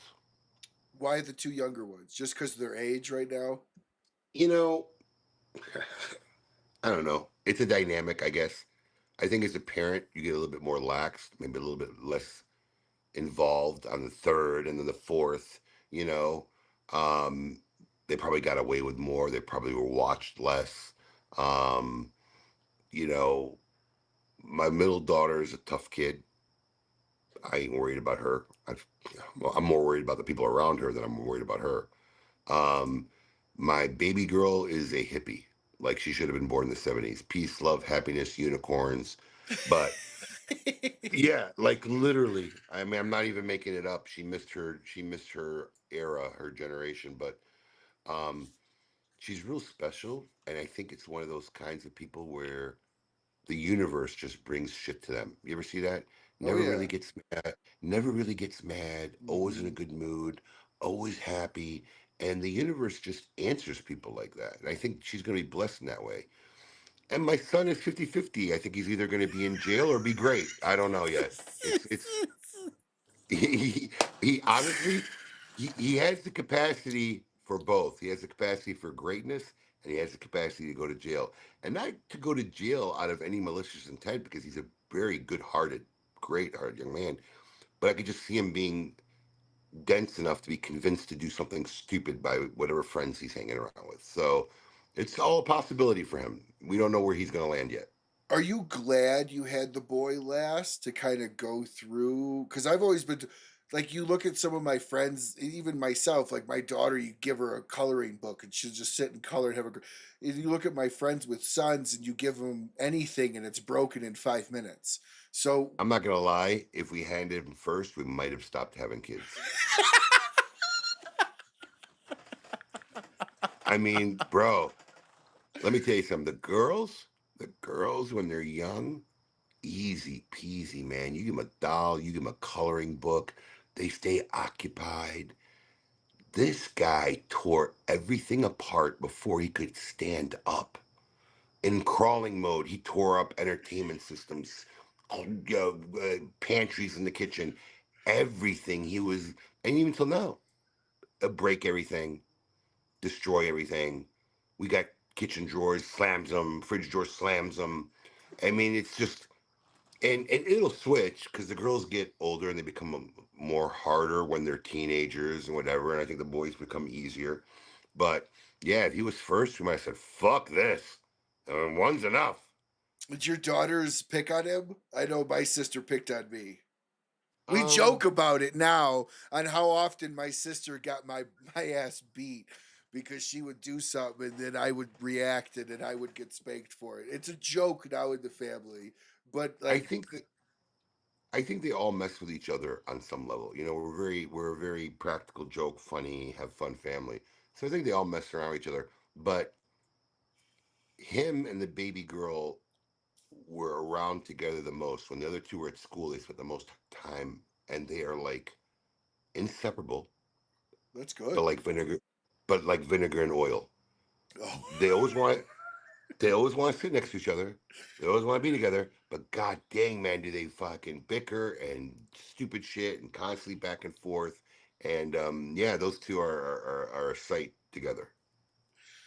When did you start releasing giving Petra? How old was Petra when you started giving her a little bit more leash? Because you hear her talk about it. She's always been much more like you. My guess is she's picking up a lot more of your personalities, the way you think, your mindset. So how old was she? And are you gonna follow that same path with the other ones, or are you letting each one be different?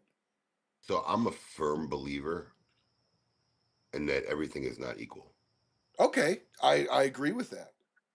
And I think if you try to raise your kids as in they're all equal, you're doing them an injustice. Um, Everything's really based on merit, right? You have to have good judgment. If you don't show good judgment, you're not going to get the same liberties and freedoms as your other sibling has. I mean, that's just what the bottom line is. So, um, Petra was always good judgment. And, you know, when she first started going, because eventually you give them a car. Once you give a kid a car, man, that's it. There's a lot of freedom there now. Now you always have an excuse. Well, I don't feel like driving you somewhere or whatever. Now they get their own car. So that becomes a whole nother development when they get a car, you know. But, you know, now she wants to go out. And I told her early on, I said, look, this is the way going out's going to work. Okay. Or if you want to come to me, you want to do something with your friends, you need to have the answers to all my questions before you sit down and talk to me. So if you say I'm going to a movie with friends, I want to know what movie, what theater, what time the show is. I want to know what time you're leaving the house and what time you're being home. If you can't answer all that, don't waste your time coming to talk to me. Right? There's there's no like I don't know what's going on. I need to know where you're going, and if you can handle that, and and if something happens, hey, uh, the the movie reel froze up, so we kicked us out of the theater. We're gonna go here. You need to call me. You need to answer the phone when I call, if I call you, and don't be late. If you're gonna say you're gonna be home at 10, you better be home at 10. You follow that, you're all right. And she, after we had that conversation, she comes to me. She knows where she's going. I said, "You going to a friend's house? Oh, good. Where do they live? I want to know where they live. I don't want to have to. If I don't hear from you, I don't have to guess where I'm going to go. I'm going to go right to that person's house, and I got to look for you." So she comprehended that, and she abides by the rules. And as they abide by the rules, you have more and more trust, and the leash gets longer, and that's how that works. What's something that your dad did with you, whether it's chores or how you were raised, that you continued with your kids? Work. Okay, My so dad has my how dad old are has they? working. Who? How old are? What is your work age for the kid? Are you talking like work in the shop? Or are you talking about like go out and Yeah. get a job? No, no. I mean, I went and got a job on my own because I just liked working. I faked my own birth certificate so I could start working. But, no, I mean, just being productive. When we need help, you come and help. Warehouse, packing, advent calendars. And Petra loves to help. Petra's worked in the warehouse multiple times. She's bought her high school friends. Mm-hmm. In fact, Advent calendars and Hanukkah calendars have been packed by her and her high school friends for a while. Petra's helped on shipping days. Petra helps every great smoke. She doesn't mind working in the shop in the summer. My boy loves to work too. The two middle girls aren't really into it. You know, the middle girl, I don't even think she knows what I do for a living, barely. Or she beats to a different drum. She's in her own universe, and I know she knows I have cigar bars, but she doesn't get it like Petra. And the baby girl is somewhere in orbit, somewhere around the earth, so we don't, you know she's in her own universe. So when it comes to paying kids at your store, did your dad first off, when you were running the shop or working with him, did he pay you actual minimum wage, or I As an assume adult because or as a kid, as an well, adult or as a kid? I assume as an adult it was a yes, but as a child probably not. As an adult, he pretty much treated me like his partner. I mean, really, to be honest with you, at that point when we took over the business, um, as a kid, first you work as a kid, you never expect pay. But as a kid, he started giving me, let me see, junior. I mean, I wasn't driving, probably 10 years old, maybe, I don't know. But I started getting like $20 a day, which I would spend on comic books, which That's a drove me good amount of fucking. money back then for a 10-year-old. Well, I mean, a day is like, 7 in the morning till 7 at night. But yeah, Oh, that's a long day. yeah. You go with him in the morning and you come home with him at night. But yeah, he'd give me like $20 a day in the summer. And I'd spend it on comic books. And man, he hated that. But I sold all those comic books and paid for my junior prom There when you when I was a go. junior. Yeah. So, do you allow your kids to negotiate hourly rates or daily rates to do work? Like, if they come up to you, go, Dad, I want $30 today. Like, do you Um. make them There negotiate? there there there. There's always negotiations going on, but I love it. they don't. you know, they got some stuff set up for them in life, so they get paid no matter what. They're getting paid no matter what they do, so they do. But I mean, like Petra plays violin every Friday night, and she gets paid for it. And that's how she pays for her gas for her car. And my oldest daughter is very, very self sufficient. She's really, really good. She seems like it. So that she didn't get a gas card when you gave her the car. She doesn't have a gas card, no. She pays for her own gas by playing violin on Friday nights at the shop. See, that's why I love asking you about this stuff, because most people would go, "Oh, Abe's incredibly successful. The kids are probably handed anything they want." I love the fact that you make them work for it. You make them you don't just because you can give them probably whatever they want to an extent, you're unwilling to do so because you understand what that means long term. Is that fair statement? If you don't earn something, whether it's you yourself or your kids, there's no value to it. There's a value to earning something, and whether they feel like they've earned it, even if it's just a placebo earn, I'd rather they feel like they earned something than they just got something, you know. That's why at the very least they do chores, they walk the dogs, the middle two definitely maybe not go to work, but they have dishes, they have laundry, they walk the dogs, they do chores. It's a contribution. Nobody's giving you anything in life. So if you don't teach them that you have to earn things, then guess what? They won't earn things when they leave us. So, yeah, it's something that you want to implement. Look, the way I look at it is, you try to prepare them for what the real world is. That's why I don't treat them all equally, because no one's going to treat them equally in the real world. And sometimes I got a sandwich, and one kid asks me for a bite, and the other one says, "Can I have one?" I'll say no. They'll be like, "What?" Well, that's not fair. I said, "That's the way life is. Sometimes they're going to get it. Sometimes you're going to get it. Sometimes you both get it. Sometimes neither of you will get it. Welcome to the world, you know?" And they're used to that now. They're used to that. They don't even complain. They don't even say, "Hey, you did it for them." They know. They know. If it's warranted, they get it. If they don't, you don't. See, I like that because you're treating them all based on their own merit versus what the expectation is of another one that got something. You Yeah. know, so and so got to stay out till midnight. Yeah, but you did this and this and this, and this is why you're not Right. staying out till midnight. You know, Yeah.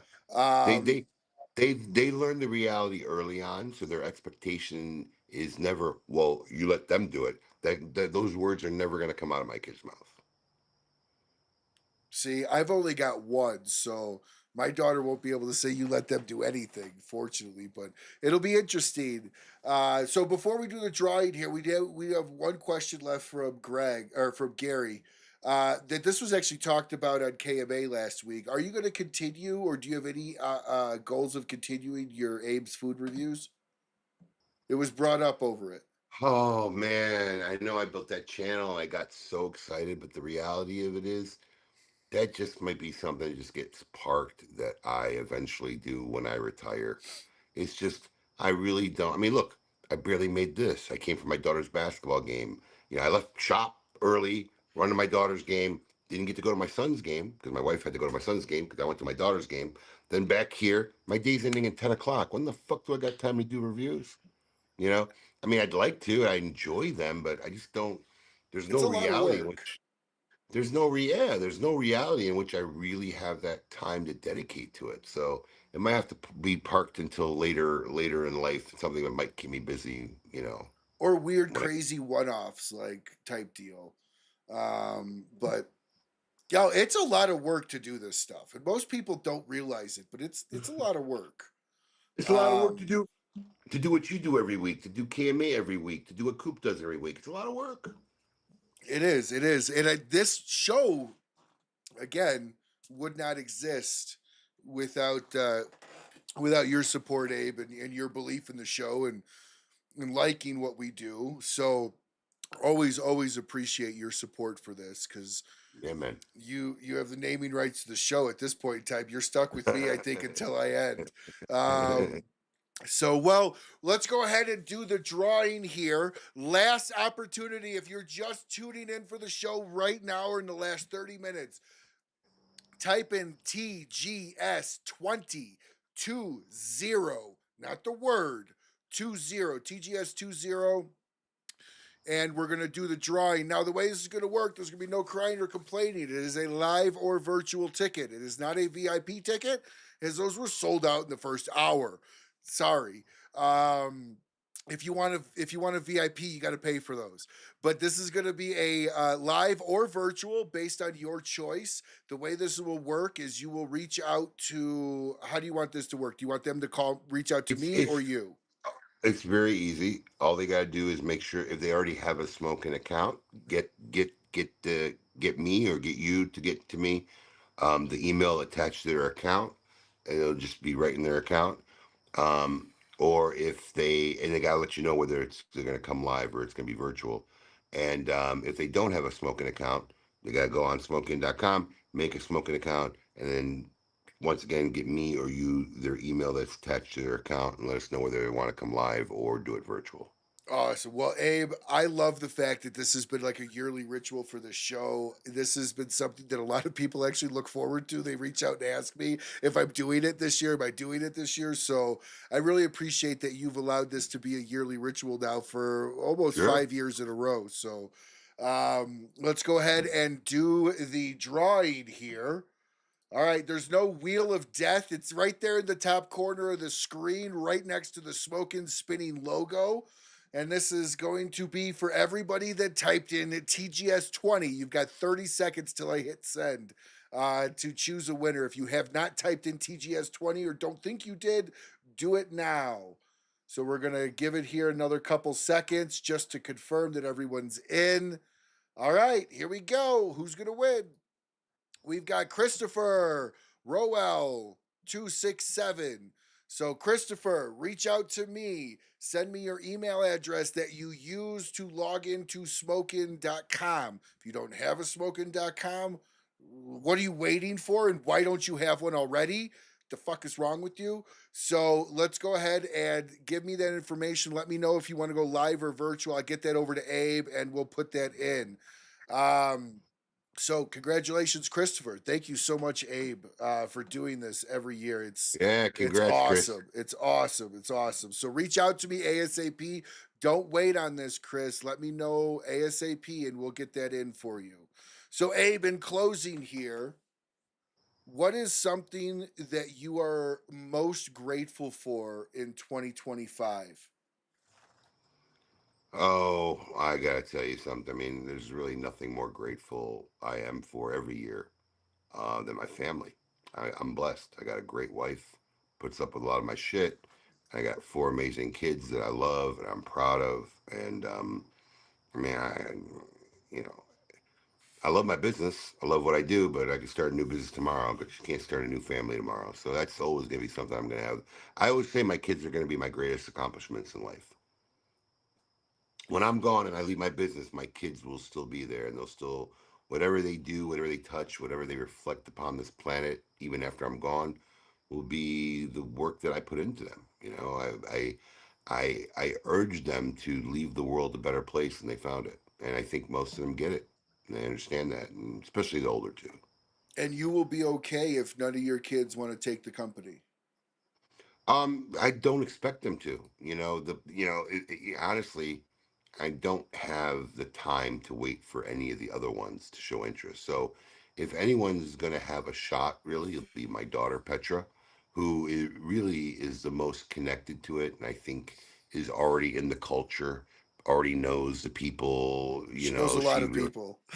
yeah, I mean, she's already kind of in it. So, if anybody really wanted it, if I'm going to be at an age where she'll probably be able to graduate college, go out into the real world, give it a good 3 or 4 years, see if she finds her way, and if she doesn't and turns and says, she has any interest in the family business, she gets the shot. But after that, no. Well, Abe, you have had a long day. You had two kids and had one successful basketball game, one Yeah, not so successful. We won't give the score of you of your sons, but he they was got not happy. slammed. No. He was not happy when you. I didn't realize your wife was behind him. I thought you were like rubbing the grindstone, and Uh, you're like, "Oh, it's only a he great got game." slammed. He got slammed. Well, Abe, I've been so privileged coming up on the 5th year anniversary of the show in February. I cannot believe it. I've been doing this for 5 years. You've supported me for about 6 months into the show.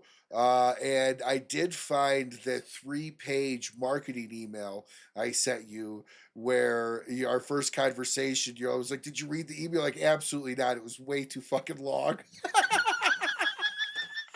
You're like, here's what we're gonna do. Here's what we're gonna Yeah, do. that sounds like something I'd say. And I was like, oh, part of me was like, oh, I put some time into that. I didn't lie. No, you did. But you've supported the show. You supported the idea that I had here, and I've always loved that and appreciated you and Smokin for this. you know, we all of us that patronize smoking appreciate really the behind the scenes work, and I don't think a lot of people truly understand all the behind the scenes work because you do make it look simple and easy. But we appreciate you for that. So Thank Merry you. Christmas to you. Merry Christmas You to your too. amazing family. And for the bottom of my heart, brother, I truly appreciate you. And this show wouldn't probably still be around if I didn't have your support and backing. Because when Drew Estate pulled out, all you said was, "What do you need and how much do we need to go?" And I'll support the show. And you bought the entire background. So that's something that has always meant the world to me because I never asked you to, and you actually just did it at the end of the show. So I don't know if you remember that, but I won't forget that. So Yeah. um, love you, man, and appreciate you coming on. And Thank you. until we see you all again, smoke what you like, smoke as often as you can, and have a great, great